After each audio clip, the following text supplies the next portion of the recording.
my name is Cynthia, and I also struggle with imperfection and not always being the most feminine woman in the world.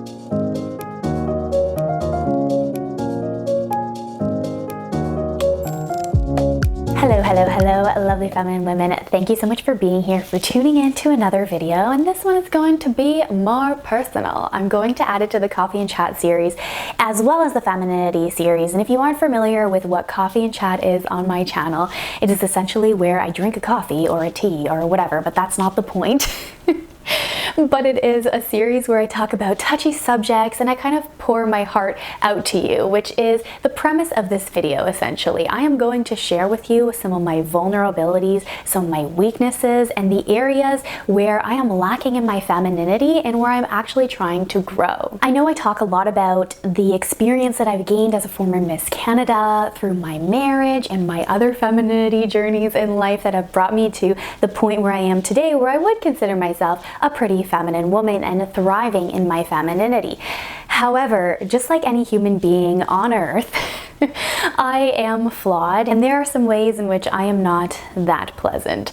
I thrive off of self-development, and especially when I go through hard seasons of my life, and this is a hard season of my life. There are so many things that I wish I could tell you, but due to the fact that they involve other people, nothing is like majorly going wrong in terms of my marriage or anything.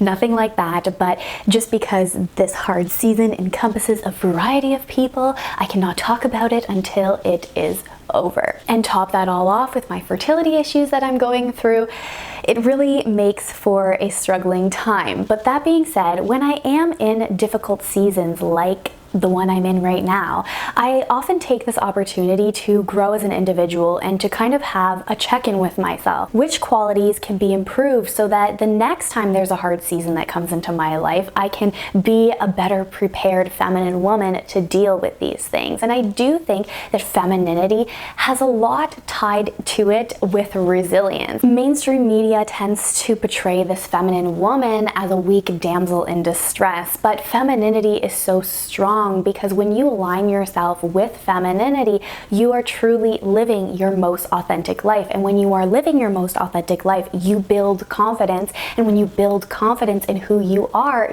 more resilient, which makes you more powerful. It's totally different than masculinity, but in Western society, unfortunately, women tend to be glorified for their masculine traits, and we all do have a combination, but many women on average identify more with the femininity side of things, side of their energy, in which they are kind of viewed as weak. So enough about that. We know the problems. There are many other content creators on the internet who have done videos well in detail talking about what is going on in our culture. Let's get back to the subject of my video, where I have identified the areas and the qualities that I want to improve to become a better, more resilient, and more successful feminine woman. If you haven't yet, I would love it if you would join the Femininity Revolution by hitting the red subscribe button down below, because we truly are a global movement, a sisterhood of many women on the internet who are pushing forward the femininity message, and I'm a big advocate of all coming together and supporting each other. Also, if you like my content, it would really make me smile if you could hit the like button, because a decent amount of thought and love and care for you all goes into these videos. The first one I want to tackle is probably the biggest, and that is coming to terms with the fact that life is unfair. I talked about in my beauty journey video, I'm going to link it above as well as down below, how when I was a teenager and a young adult, I dealt with jealousy. But due to the fact that my parents put me in activities that had a lot of women in them, and I also did pageants, and I was in a sorority, and I was president of a sorority, I was placed in situations where I had to overcome this jealousy. And I can confidently say that I'm in a point in my life where I am happy for the success of other women, and I don't think that I could be on YouTube talking the way that I talk and making the connections with other women in this femininity community without being at that place. So I say all of that to lay the foundation talking about the next step once you overcome your jealousy, which might be where I am with a frustration about how things in life are unfair. Now, jealousy deals more so with like envy for a particular person, but feeling as though life is unfair and having a frustration towards that fact deals more with a circumstance. So let's take fertility, my fertility struggles. I am so excited for women who have pregnancy announcements. I honestly wish them all the best because I'm not jealous of them, but life is unfair. So sometimes I feel frustration for the situation and I get into a negative cycle where I question my worth, where I over and hyper analyze things that I might have done wrong. And that's why I think I might take a few month break on my fertility journey, because it gets to like an unhealthy extreme, and that can be applied to many different situations. I've even heard from a few of you who have talked to me one-on-one that you can't always get over the negative feeling that you have, for example, for somebody who is your age but might be doing better financially. You know, you could have the same career as that person, you could be in the same industry and not necessarily objectively be any worse than somebody, but another person could be outperforming you in a particular job. There are so many situations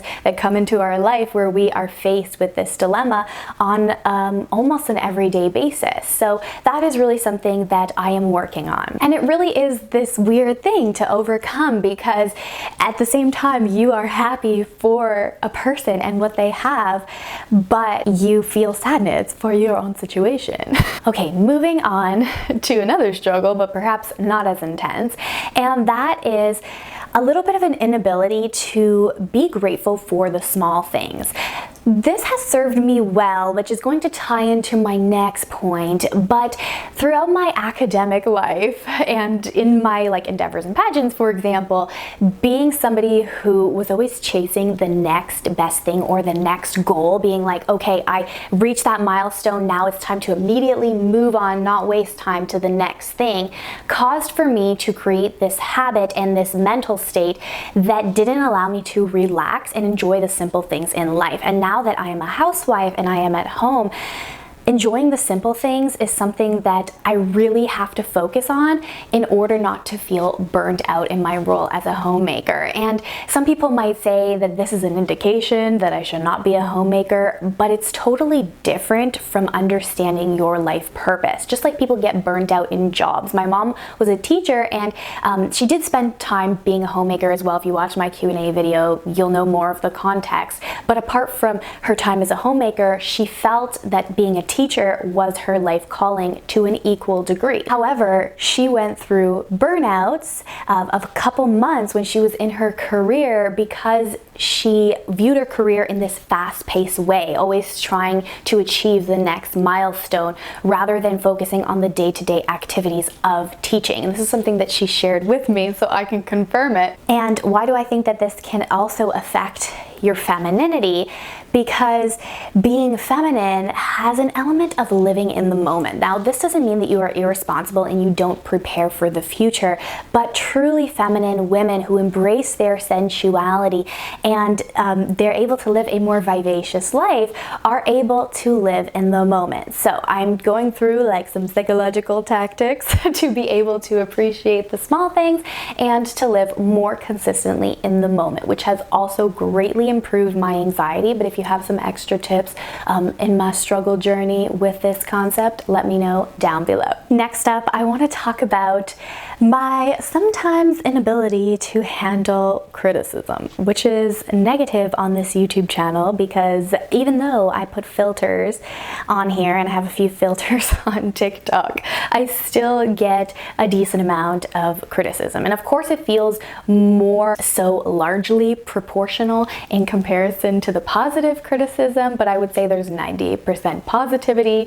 thank you so much everybody, and 2% negativity. But it does get to me because some of these comments are kind of essentially like conspiracy theories where people think I have malice towards other people or other things when that is not what I have at all. Like, I am not that kind of person. And then on top of that, I have the criticism that almost all femininity channels out there have, where they talk about how femininity or being a housewife is outdated and oppressive, that kind of rhetoric. So of course it's human to feel something when people criticize you. So if you do feel something, that's kind of a good sign. But it does affect femininity, because there's an element of femininity that blossoms when you create an environment of love and peace. So when you have people who attack your energy of love and peace and calmness, it's of course going to put you in defensive state. You might be thinking about how you are going to fight those people and all of the things that you can say to prove them wrong. I'm telling you, some of these conspiracy theories, comments, and like negativity on certain message boards that people have sent to me are quite well done. I will like applaud you. They're quite well done. I've had people even analyze the headband that I'm wearing. But every single one of those points could be rebuked as coincidence or just like misinterpretation. And so my tendency sometimes, and why I struggle with criticism, is because I want to prove these people wrong. And there is one time where I actually lost a little bit, and I did so. But the thing is that when you do that, it serves kind of as ammo for those people to just think that they are right, because you're reacting, so they're just using it and adding it to their plate, rather than if you were not reacting. That would be the best thing to do if you want to preserve your femininity, because they've already made up their mind. So maybe you struggle with this with regards to your femininity or being a housewife. When people insult you, you might get on the defensive, and it actually might ruin your entire day. And I have improved a lot, but it is a learning process. And the last one that I want to talk to you about, which is quite biblical for all of my Christian sisters out there, but everybody can learn from this concept. It is meekness. When I say meekness, many people have the alarm bells going off in their mind, because they think meekness is equal to weakness, and I am preaching a type of femininity that is oppressive. However, you have to analyze the true meaning of meekness, which is more so parallel to being humble, to having a teachable spirit. It goes back to the concept of not being on the defensive. I guess that could have been a point entirely in itself, not being as defensive in order to blossom in your femininity, accepting the way that things are, being open to the opinions of others, being able to ask for counsel, being able to identify if you are wrong, and having a listening heart, being able to truly show compassion to other people. Now, I learned that I struggled with this when I discovered that I had a little bit of a feminine communication problem a couple of years ago, and that was due to my tendency to be overthinking when somebody else is talking to me, and I would miss very important pieces of information. So I had worked on my feminine communication when it came to that aspect, but I still found myself in the kind of mental state where I would want to prove somebody wrong, and I would hyperanalyze everything that they were saying.